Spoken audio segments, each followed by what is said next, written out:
साननैसो सिगां ओरैबायदि सान्दुं दुंबाय थानो हायि गरम गरम गरम गरम बिराद गरम थांबाय साननैसो जोंनियावल' नङा गासैबो एरियायावनो जादों गरमाबो किन्तु देग्लाय दैया दाख्लै खेबसे दिनै खनसे हानायाव दै जाफिनबाय आरो देग्लायथ' आमथिनि सिगां बा आसारनि सिगां 1 तारिख जेठोनि समावनो गायनो हायोमोन देग्लायथ' जि नुदों माने आमथिसुवानि उनावसो जाहैसिगोन आरो आं दा फोथाराव दङ खोथियाखौ आं फोदों देग्लाय आं खोथिया फोदों मोननै जातनि नैबे खोथिया केजिसेयाव 650 टाका लादों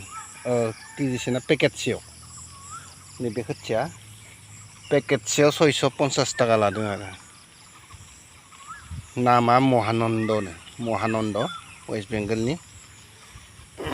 देग्लायखौ गायना नायनो होननानै लाबोबाय नैबे खोथियाखौ माबायदि जायो आङो रिजाल्टखौ नोंथांमोननो देखायगोन जुदि मोजां जायोब्ला नोंथांमोनाबो गायनो हागोन आं देग्लाय लाबोग्रोबाय आरो नोंथांमोनाबो सोरबा सोरबा लाबोदोंब्ला देग्लाय गायगोनब्ला बा गायखांबायब्ला कमेन्टजों खोन्थाहरजायो माइया गाज्रि ना मोजां जानो माबायदि जानायाव माबायदि बेखौ कमेन्टफोरजों खोन्थाहरदो आं देग्लाय गायनो लादों इखो नैबे स्टासिया मासुरि आरो थांनाय बोसोरावबो गायदोंमोन मासुरिखौ जानाया जादोंमोन किन्तु बोथोरा लास्टाव एसे खरां होनानै एसेबां बोलो जाहैदो आरो फिथाइ थायनाय समाव देग्लाय मारै जायो बोथोरा फाग्ला खालामगोन बायदिसो मोनदों देग्लायबो दा बर्तमानथ' रावबो गायनो हायाखै सब दुब्लियानो लांदां गोजा रावबो गायनो हायाखै दा अखाया दानिफ्राय हालांबाय थाबा जाहैगोन आजिखालि ट्रेक्टरसो नालाय गायनायफोरा थाबैनो जायो नायसै मा जायो एवना दोन्दोंमोन सैसे दा हाग्रासो रज'फिनजोब्बाय दा आं सान्दों आमथिनि उनावनो गायसिगोन खोथियाबो बारा जौआखै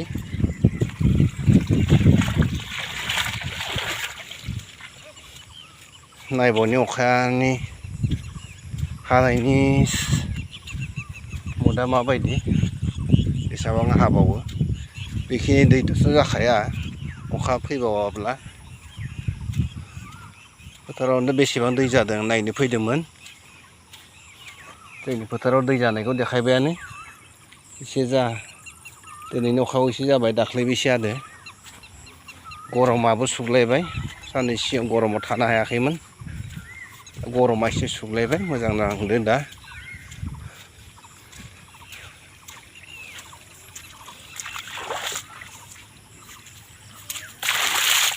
दुब्लियाव एसे दै थाबाय